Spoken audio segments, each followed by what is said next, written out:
Blood, which is all about family, Bat family. There's a lot of Bat people in this movie, and it's a badass movie. I give it a 3.5 stars because the combat, the hand-to-hand combat. I give 3.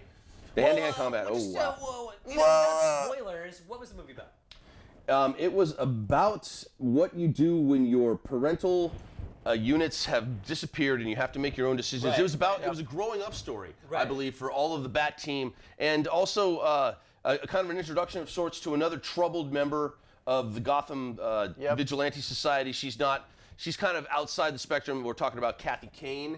Batwoman. Maybe you're familiar with this character. She shows up in this. I think it's her first time in one of these Bat movies, too. Yeah, I think so. And she's an ass whooper, too, definitely. She's cool. I like her. I've always liked the style of her costume. I like the red and the black. Yeah. And I like the guns. I really like the guns. She's got guns. She got guns. She got guns. She got tickets to the gun show. You made me use rubber bullets, yeah. So who do we have? We had what, Damien? It's Damien in that. Damien. Batwing. Who's the son of Lucius Fox, like we said, an Iron Man, Batman hybrid of sorts. We had Nightwing, of course. Nightwing, of course. Well, it kind of central to, like you're right, it kind of central to, like, what do you do when the parental figures are gone? Yeah, because Batman is gone. Batman is essentially gone. Yeah. And there's another character we see towards the end, which we will not reveal, spoilers, that shows up at the end. Oh, shit. And I gotta say, as far as quality goes, like, I was not a big fan of, Son of Batman was okay. I'm not saying it was the greatest, but it wasn't the worst either. It was okay, it was alright. Batman v Superman. But this one, I think I didn't see Batman v Superman because, like, Son of Batman I liked, but I wasn't a big fan of because I really thought I didn't like too much Deathstroke. But this movie really, was really well done. It was the same animation. I want to say it was the same team who did those previous movies. And it's got to be the same. It was the same director who did Dark Knight Returns. Well, she's perfected it. Yeah, and the other thing about it is, and I've noticed about this particular film, and then Under the Red Hood, and then to some degree the Justice League Doom film. There's certain films in the DC animated universe where they have gotten stronger in terms of the hand-to-hand combat, where you can tell that whoever they got the choreography to do those actual moves is a real martial artist. We really are watching guys performing actual martial arts moves, and they're crisp and easy to follow, and they're badass and fun to watch. The was the funnest thing to watch. And I've noticed in some films that's not as strong. Like Son of Batman was one where it wasn't as strong. And I like how they played to the strengths too. And I've noticed too the really attention to detail is so good in these movies nowadays that like they really pay attention to like Nightwing's moves within the comic book. You know what I'm saying? Yeah. He's got the sticks and stuff. He's got the sticks. And really, their moves are really specific to the type of character they are. You know, especially Damien too. And it's not just like specific to the character within this one movie continuity. You know, they really are specific to their fighting style within the whole overall continuity of these characters. Yeah, absolutely. And so Nightwing has his dual. What do they call them? Scimitar sticks or whatever. Yep. They're kind of bow sticks. Bow sticks. Bow sticks. They call them, yeah, exactly. His bow sticks. Yeah, I think it's bow sticks.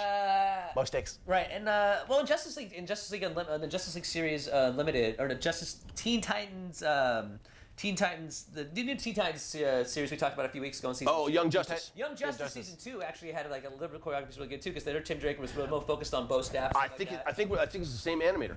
I think it's the same animation. The animation was really clean. Yeah, and that's one of the things I liked about this one, and the things I liked about the other ones that we mentioned.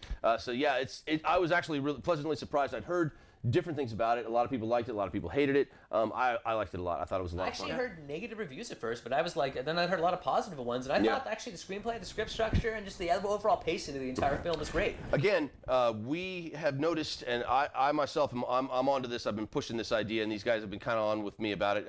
Again, there's another little seed planted that I think matters to the overall Batman continuity. What's that? He has a gun. He picks up a gun and he puts it to someone's head in this film. I'm not going to tell you when or why. It's a pretty big moment. But spoiler alert. I know. I was like, that be my part of your 6 degrees of separation, a conspiracy theorist trying to attach strings kind of thing. But all this pays off. You're going to be thinking that you should have supported me all along. Well, here's the thing, too, is like, Batman using a gun every once in a while isn't an uncommon thing within his continuity. No. We read The Final Crisis, like he picked up a gun and shot Darkseid. That was 10 years ago.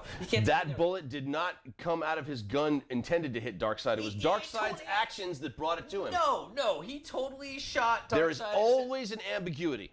Always. He shot Darkseid with that gun. He said, "I've never used a gun before, and I'm going to use it on you because I have to." But the gun wasn't. It wasn't death. I forgot what it did, but it was some sort of thing.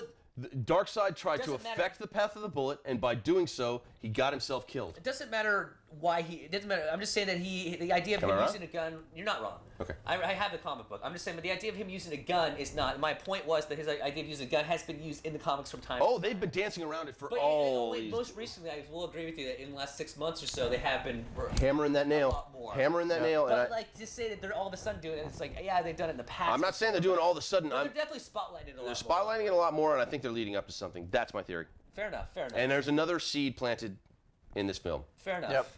But yeah, 3.5 stars. Bad Blood. Check it out. It's badass. Bad Blood.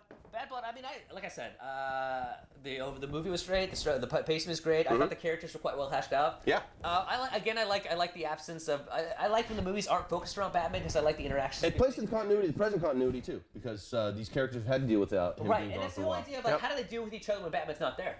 And they had a great foreshadowing moment with the Dick looking at the Batman uniform, and his reflection is kind of superimposed into the uniform itself. It's really hinting at the destiny. We know that ultimately that's how it continues. That's how the Bat family continues, is somebody takes up the mantle of the Bat. And at one point a character says it, how dare you don the mantle of the Bat? But, and the whole thing too is like I like how the whole idea like they're staying consistent with the whole Dick Grayson continuity thing too is like how like Dick Grayson doesn't want to take the Bat. He doesn't want to be Batman. No, he never wanted to be Batman. He likes did to in the do his own beginning. thing. He did in the beginning, but not anymore. What's like growing up? It's like growing up when you're a kid. You know what I'm saying? Like you don't want to be just like your parents, and you don't want to be just like your dad. You know what I'm saying? And they to be talk about Nightwing. that in this film. What do you think of him? She asks him at one point, "What is it like being with him?"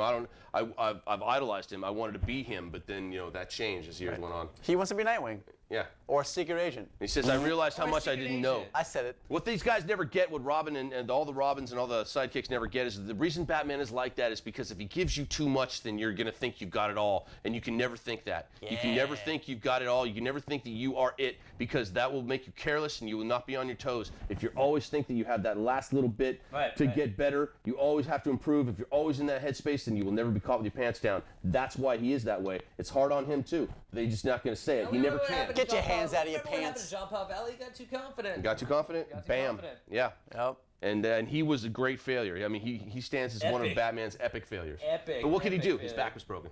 Right. Yeah, he had no choice. It was just it was a great movie. And Yeah. I love Damien. I love how they're putting Damien in these movies. Yeah. Damien's such a awesome. cool character. So- and his fighting was cool too. Like Yeah. Damien didn't take no shit from nobody. Like he just No, he's a little guy, but he'll fuck you up. Yeah, he will. What was he like 12 in that one or 11? Yeah, but what's 12, interesting is 12. that he'll keep coming at you. I noticed that's his thing. He's got these attacks that maybe not are as lethal as a bigger person, but he's got a lot of them, and he'll keep coming at you. And I want to say, like, if anybody, I mean, if you read like a lot, I mean, there was a storyline called Batman Incorporated a couple of years ago, and actually, I don't want without any spoilers. Like, if you read that series, then you're somewhat familiar with somewhat of what's going on, because it kind of does tie back to, if you want to read a little more detail, or maybe you've watched that movie and you want to jump back and read a little more detail, it does tie a lot into Batman Incorporated by Grant Morrison, which the overall That's a good title. storyline was very similar to what happened in that movie. Yeah. And it was just done in like a 12, 14 part series, and like the whole idea of pretty much the whole subplot within the movie was touched on in it was a huge plot point in Grant Morrison's Batman Incorporated. Cool. So if you